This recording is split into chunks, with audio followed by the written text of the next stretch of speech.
Welcome to the Overwhelm Edit, the podcast for professional women just like you who are ready to rewrite their story and reclaim feeling capable at work and present at home again. I'm Dr. Sarah Lou, a GP and life coach who specializes in women's burnout and overwhelm. And I'm here to guide you with the practical tools, inspiring stories, and strategies that mix the science and the soul to get you out of survival mode.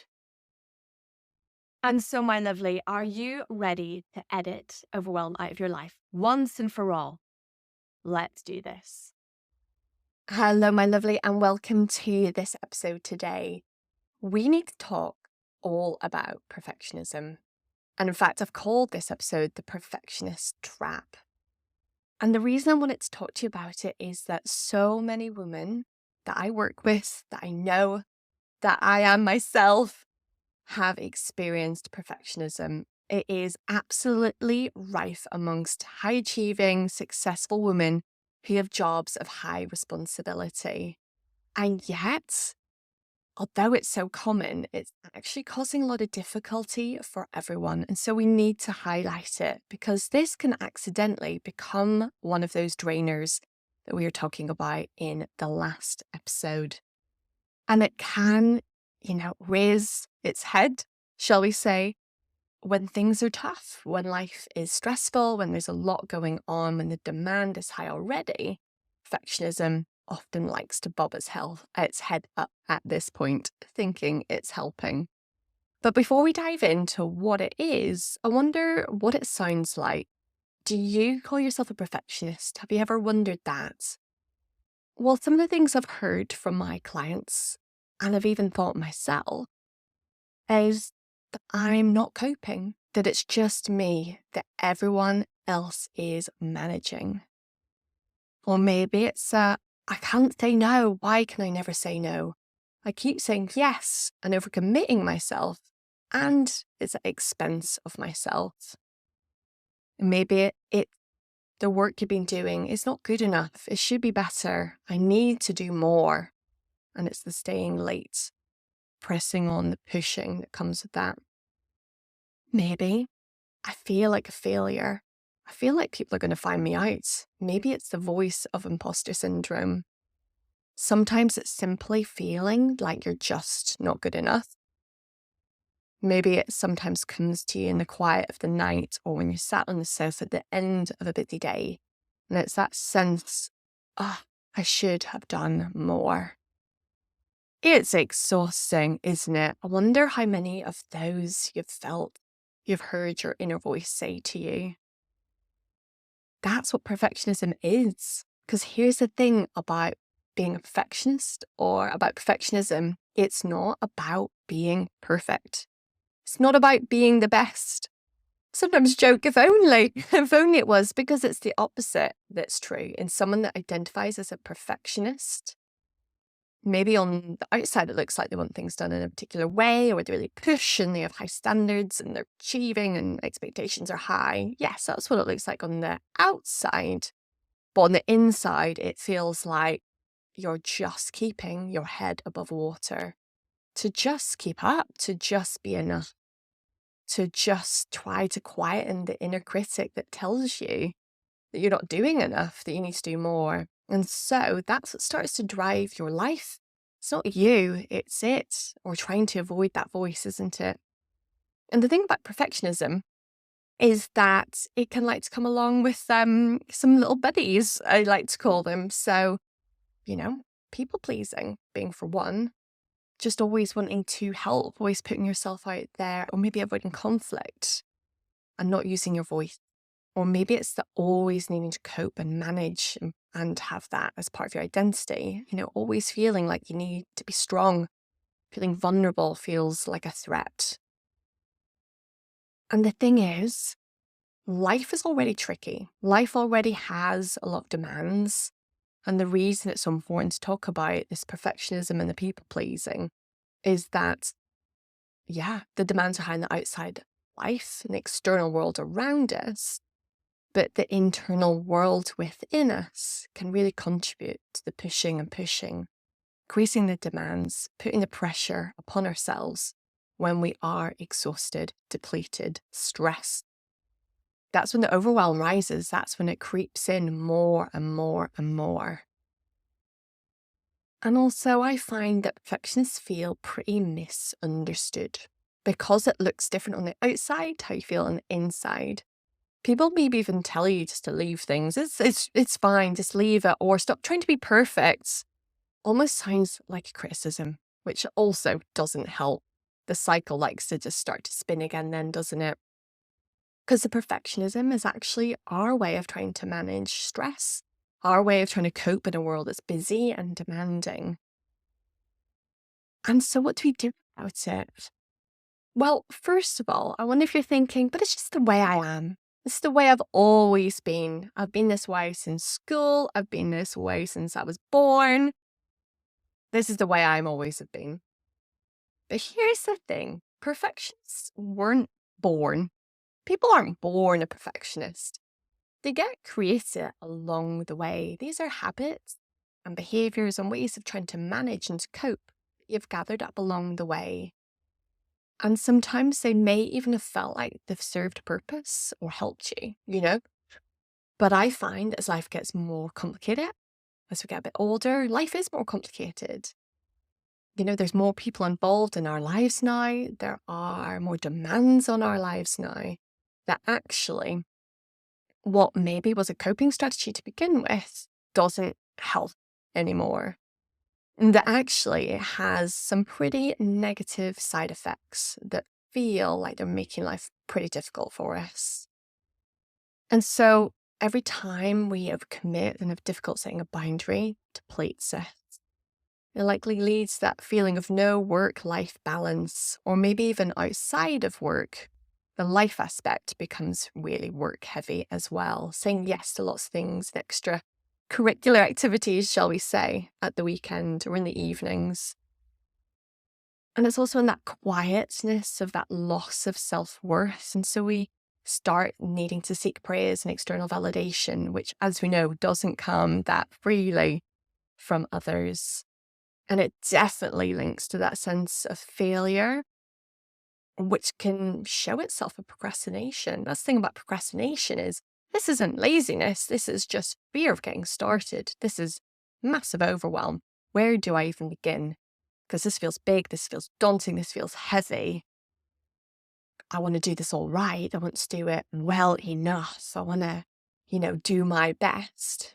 And so sometimes it feels like you're just paralyzed and you can't even begin. And so we get stuck in this cycle. It plays out time and time again, which leads to you feeling exhausted.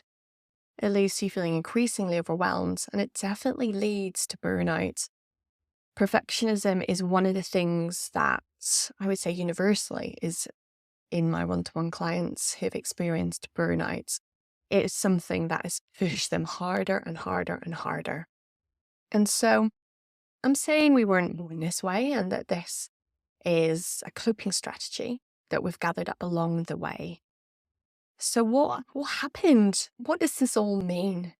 Well, this is not the time to dive really seriously into our pasts. And certainly this podcast is not the place to explore trauma with a big capital T. If there is something in your past that you need to speak to someone about, please do reach out to your GP. They're absolutely the right person to help you with this. But really, when we look at our past, there have been things that have been tricky for all of us, of course.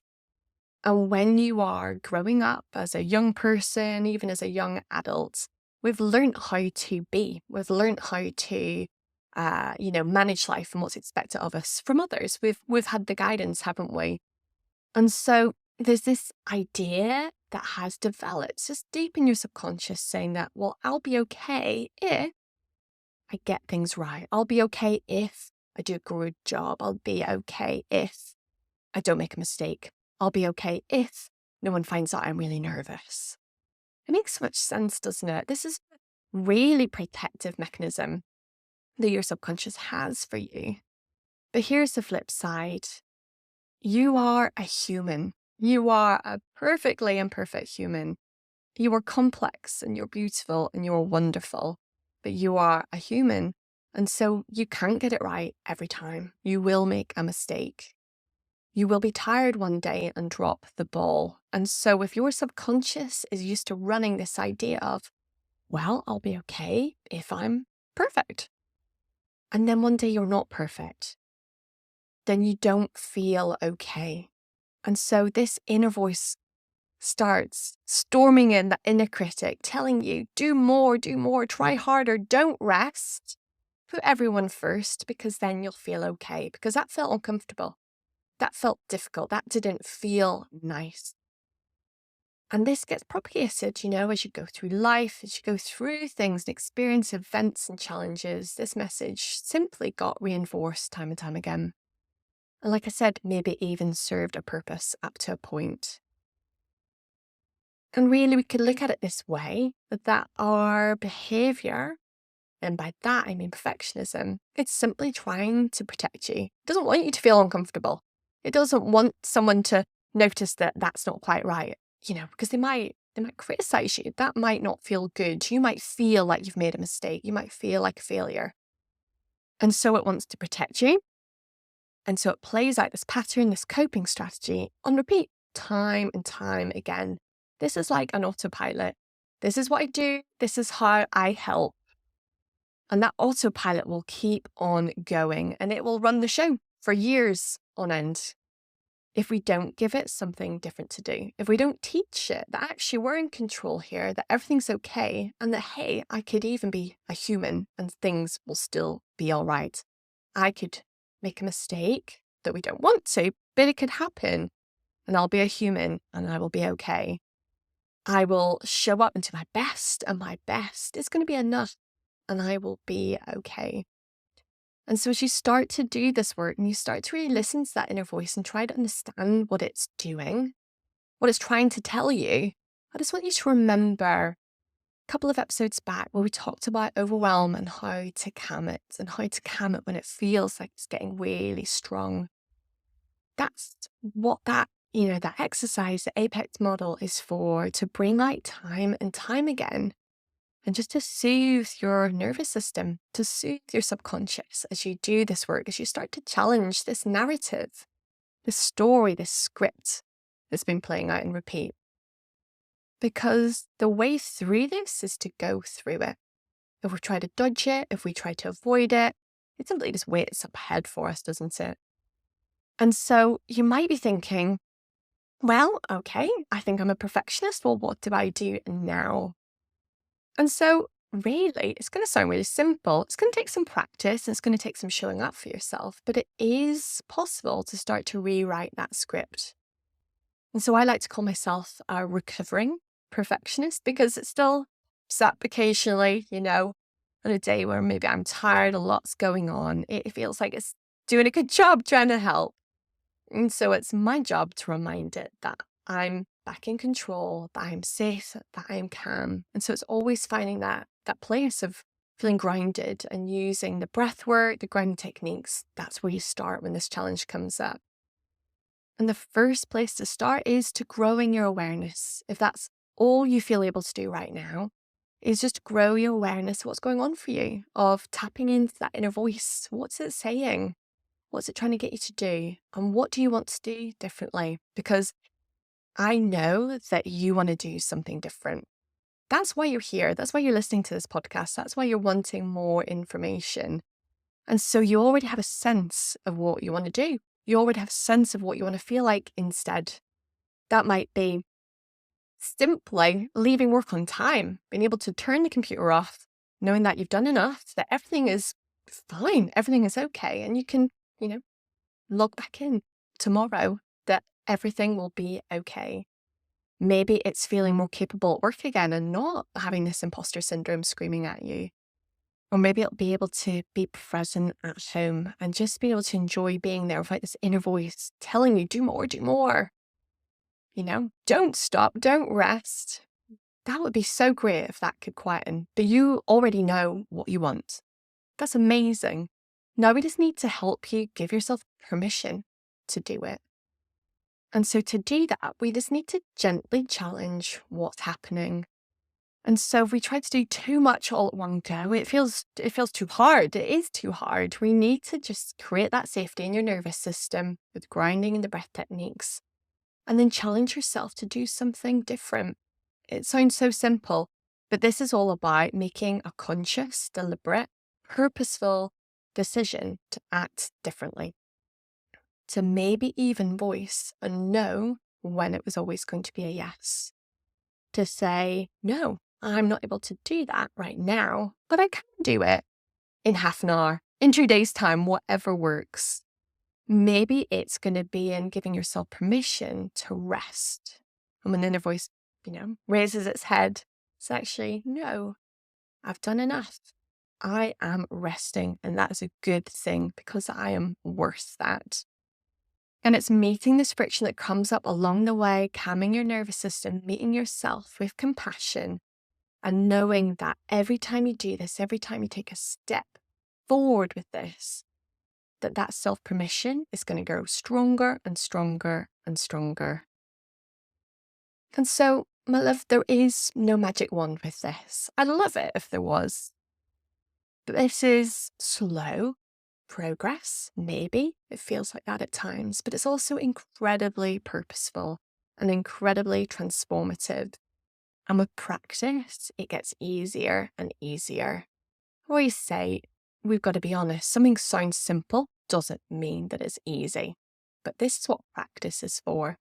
This is taking those baby steps, moving forward, meeting the challenges, feeling the friction within you, and then when you feel able to, making the decision to give yourself a different permission to say no, or maybe even say yes to rest and relaxation.